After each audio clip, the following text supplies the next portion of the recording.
Hi everybody and welcome. Today I have Panasonic TX-50LXW704 TV and I'm going to show you how you can easily set sound format. To do such a thing, you have to go up where you will see your mic icon, keyboard icon, input icon and settings icon, and here you have to go straight into your settings. After that you have to scroll down to device preferences and click on this.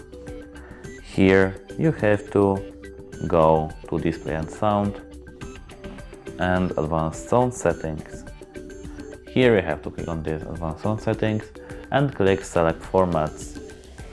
Here you can click automatic, use device reported formats, none, never use surround sound, or manual, choose formats manually from available formats. And here you can enable Dolby Atmos with Dolby Digital Plus, Dolby Digital and Dolby Digital Plus. That's it, hope it helps you, goodbye!